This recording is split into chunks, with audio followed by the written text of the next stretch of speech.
अस्सलाम वालेकुम। कमर दर्द खास तौर पे खवातीन का ये आम मसला है घरों के अंदर, या सर दर्द या कमर दर्द।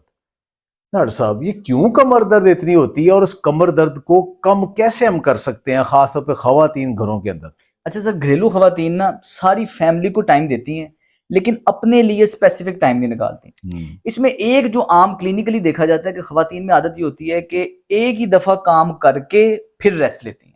यानी कि एक ही दफा गरम गरम सारे काम कर लांगी तो बाद सुकून नाल बैठांगी। अगर तो थकावट एक खास हद से बढ़ती है, आपकी पेन भी बढ़ जाती है। सबसे पहले तो आपने कोशिश करनी है कि काम के दरमियान खुद को ब्रेक देनी है। आप किचन में है, पास चेयर रखें, थोड़ी थोड़ी देर बाद बैठते रहें। आप कोई काम कर रही है, वक्फा लें। अब आप ये देखें कि 3 घंटे में खत्म होने वाला काम आप 4 घंटे में कर लें, लेकिन पास थोड़ी थोड़ी देर आप बैठती रहेंगी तो उससे ये है कि ना तो आपको थकावट होगी ना आपको दर्द होगी।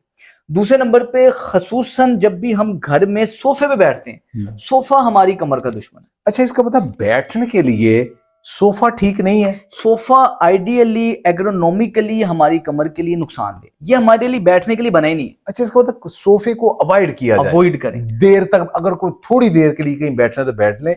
लॉन्ग सिटिंग के लिए सोफा ठीक नहीं है, उसका पॉस्चर ठीक नहीं। उसके लिए फिर कहाँ बैठे? अच्छा, हम करते ही हैं कि टीवी भी सोफे पे देख रहे हैं, मोबाइल भी सोफे में देख रहे हैं, सब्जी सोफे में बना रहे हैं, इंतहाई नुकसानदेह। कोशिश करें कि चेयर पे बैठें। अब इतनी लग्जरी में बैठना हमारे जिस्म को डिजाइन ही नहीं किया गया लग्जरी के लिए। हम बिल्कुल डिजाइन नहीं है, हम सख्त हालात में बैठने के लिए डिजाइन है। अब जब भी हम सोफे में बैठते हैं तो ये देखें कि सोफा नीचे धंसता है और सोफे का जो ये वाला एरिया है ये ज्यादा चौड़ा होता है, जिसकी वजह से हमें कमर को टेक पूरी एंड तक नहीं लगती। तो हमें ऐसे झुक के, अगर टेक लगा के बैठेंगे तो झुक के बैठेंगे, जिससे लगातार कमर एक्सपोज रहेगी और आपको डिस्क स्लिप होने के इसका मतलब है कि ये सारा प्रेशर आ रहा है पीछे, प्रेशर बहुत ज्यादा आएगा। इसका हल ये है कि पहले कोशिश करें कुर्सी पे बैठे।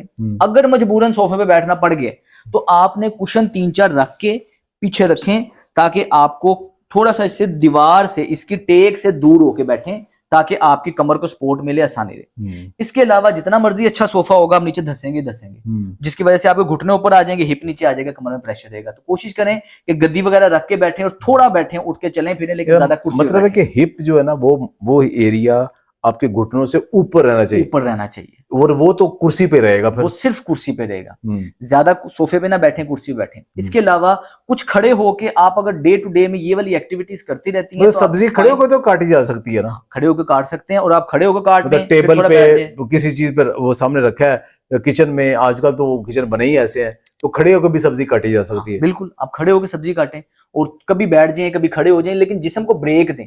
खास मूवमेंट में लगातार खड़े रहना भी नुकसानदेह है, लगातार बैठे रहना भी नुकसानदेह है। आपने अपनी पोजीशन, पोस्चर बदलते रहना है। ठीक है, एक तो ये काम करें।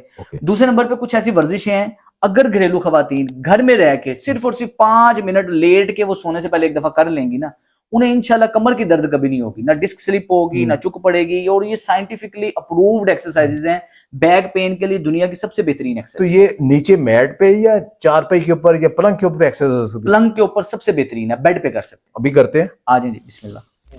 ये जो एक्सरसाइजेज हैं ये बेड के ऊपर भी हो सकती हैं? बेड के ऊपर भी हो सकते हैं, किसी सामान की जरूरत नहीं है। हमने करना ये है, अपनी रीढ़ की हड्डी को सेव कर रहे हैं, एक प्रोटेक्टिव उस पर लेयर चढ़ा रहे हैं कि आपने चूंकि घर में सारा दिन काम करना है, सख्त काम है, आपको दर्द ना हो, अगले दिन आप उठे फ्रेश रहें, एक्टिव रहें, आपकी रीढ़ की हड्डी सॉलिड और मजबूत रहे। जबरदस्त। कोई परफॉर्म करके दिखाएंगे? अच्छा, इसके लिए सर जी सबसे पहली जो एक्सरसाइज है ना, आपने अपनी कमर को नरम करना है, लुब्रिकेट करना है, क्योंकि सारा दिन खड़े रहते हैं, रीढ़ की हड्डी अकड़ी रहती है। इसको कैट एंड काउ कहते हैं। आपने अपने हाथ ऐसे रखने, पांव ऐसे रखने हैं खोल के, इस पोजीशन पे, यानी बिल्ली और काउ। बिल्ली और काउ, ये योगा की एक्सरसाइज है, योगा का पोज है, बड़ा बेहतरीन पोज है। इससे आपकी रीढ़ की हड्डी नरम होती है। अब आपने करना ये है कि इस तरह आपने अपने कमर को ऐसे पीछे निकालना है, इस जगह पे अंदर कुब डालना है, जिसको हम कहते हैं, और सर ऊपर, सर ऊपर, ये छत को देखें, छत को देखें, इधर रोकें, फिर ऐसे नीचे लेके जाएं। इससे सारी रीढ़ की हड्डी का सर खिंचाव आपका कम हो जाएगा, खिंचाव अकड़ाव कम हो जाएगा। फिर वापस पीछे जाएंगे, ये, फिर ऊपर आएंगे, ये। आपने सिर्फ और सिर्फ 1 मिनट के लिए करना है सोने से पहले। ये देखिए, जिम में बड़े बड़े कमर की दर्दें होती है ना, तो उन्हें कैट काउ कराते हैं और ब्रिज करवाते हैं। आइडियल एक्सरसाइज है, दुमची की हड्डी की दर्द नहीं होगी, कमर में अकड़ाव नहीं होगा, डीजेनरेटिव डिस्क नहीं होगी। ये 10-10 दफा कर लें। अगर 1 मिनट करेंगे ना, 1 मिनट में अगर आप तेजी से कर रहे हैं तो आप 20 दफा कर लेंगे, स्लो कर रहे हैं 10 दफा कर लेंगे, लेकिन आप ये सब कर सकते हैं खवातीन, हर पेन के साथ आप कर सकते हैं, सेफ है बिल्कुल। दूसरा काम से टांग के जो पीछे वाले मसल्स है ना, इसका अगर अकड़ाव ज्यादा होगा तो आप जो खड़े रहते हैं इसमें अकड़ाव ज्यादा होता है, रात को कड़ाला पड़ जाता है, ये मामला होते हैं, तो इसको नरम रखना भी बड़ा जरूरी है। आपने इस तरह लेटना है, एक टांग सीधी, एक टांग बेंड की, हाथ इस तरह घुटने के पीछे रख लिए, इसको अपनी तरफ खींचा। अब टांग को आपने ऐसे सीधा करना है।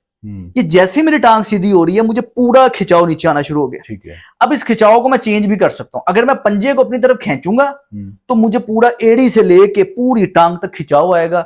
इधर रोक के रखें। वो खवातीन जिनकी टांगें सूजी रहती हैं उनके लिए बड़ी अच्छी एक्सरसाइज है। वो खवातीन जिनके टांगों में कीड़ियां चलती हैं, सुन्न होता है, कड़ल पड़ते हैं रात को, बहुत आइडियल एक्सरसाइज है। तो रोक के रखें, उतना करना है जितने में खिंचाव दर्द ना हो, फिर नीचे लेके जाएं, फिर टांग ऐसे सीधी करें। और ये आपने 1 मिनट राइट लेग पे करना है, 1 मिनट ही लेफ्ट लेग पे करना है। बहुत ही आसानी से करना है, करते वक्त दर्द अकड़ाव वगैरह नहीं होना चाहिए। तो अगर कोई ऐसे कपड़ा यहाँ बांध के पकड़ के साथ कर ले, हाँ, तो कर सकते उससे हैं। अकड़ाव और बेहतर हो जाएगा। उससे अकड़ाव और बेहतर हो जाएगा। लेकिन अक्सर देखा जाता है जब कपड़ा बांधते हैं ना तो वो कई दफा ऊपर को स्लिप हो जाता है या नीचे को स्लिप हो जाता है, तो वो रिदम टूट जाता है। तो यहाँ से पकड़ना ज्यादा इजी है। घुटने के पीछे से ऐसे पकड़ लें, आराम से घुटने के पास ले आए और इसको आराम से सीधा किए, जितना आप आसानी से कर सकते हैं वो कर लें। इसके बाद ऐसे लेटे लेटे आपने अपनी एक टांग को दूसरी टांग के ऊपर ये क्रॉस किया। ओके, ठीक है। अब आप कमर सीधी, कमर सीधी, बिल्कुल लेटे हैं, रिलैक्स लेटे हैं, काम काज कोई नहीं करना, अब सिर्फ लेटना ही है।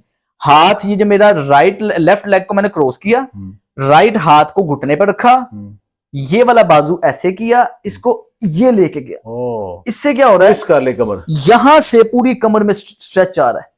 इधर आपने 1 मिनट के लिए रोक के रखा, बहुत आसान है। लेकिन इससे आप देखेंगे कि आपके वो वाले मसल में खिंचाव आएगा जहां आपने कभी फील ही नहीं किया जब आप पहली दफा करेंगे। फिर आपने सेम यही राइट लेग को ऐसे क्रॉस किया, लेफ्ट बाजू से इसको पकड़ा और ये वाला बाजू स्ट्रेट किया और ये किया।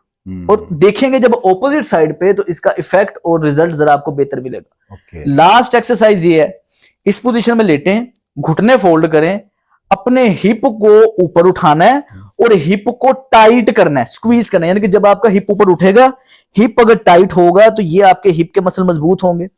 हिप के मसल्स आपकी पूरी रीढ़ की हड्डी की फाउंडेशन है। अगर बुनियाद मजबूत होगी तो सारी रीढ़ की हड्डी स्टेबल रहेगी। इधर रोक के रखें 10 सेकंड, फिर नीचे आए। ये कितनी दफा कर लें? ये 10 से 15 दफा। बहुत आसान सी एक्सरसाइज है, बहुत आसान एक्सरसाइज है। लेकिन टाइम कितना लग रहा है आपका? आपको 5 मिनट से ज्यादा नहीं लगेंगे ये एक्सरसाइज करते। अच्छा, जो खवातीन ये रोज ये एक्सरसाइज कर लें उनके तो कमर दर्द वैसे ही चांस खत्म हो जाएगा। हाँ, ये रिस्क ही खत्म हो जाएगा कि हमें कभी कमर दर्द होगी। लेकिन खवातीन बहुत सारे घरों में देखा है, वो तो कई साल हो गए उन्होंने कोई एक्सरसाइज की नहीं होती कभी। ऐसे ही। और ये वर्जिश ना करना हमारे लिए इंतहाई नुकसानदेह होता है। अच्छा, इसके अलावा कोई और खड़े होके एक्सरसाइज या कोई और भी है या ये काफी है? अच्छा, ये अगर आम आप घरेलू खातून है, आप लेटे लेटे ये वाली एक्सरसाइज करती हैं, ये रात को सोने से पहले करनी है। उसके अलावा आप अपने उठने बैठने में एहतियात करती हैं, आपकी पूरी डोजेज सेफ्टी की कि कमर दर्द ना हो वो नहीं होगी इंशाल्लाह। अगर मतलब के अजारे या जहती के लिए खातून के साथ मर्द भी कर ले तो उसमें क्या कोई जनाना करैक्टर आ जाएंगे या वो भी कर सकता है? नहीं, बरकत रहेगी। अच्छा, दोनों को फायदा रहेगा। तो मर्द भी कर सकते हैं? मर्द भी कर सकते हैं। चले जी, ये बड़ी आसान सी वर्जिशें हैं जो एक कॉमन सा मसला घरों के अंदर, तो खवातीन मर्द भी ये वर्जिशें कर लिया करें। और कुछ नहीं, ऑफिस से आके ही कर सकते हैं आप। खवातीन हर रोज करेंगे तो दर्द से निजात मिल जाएगी। खुश रहें, आबाद रहें। बहुत बहुत शुक्रिया।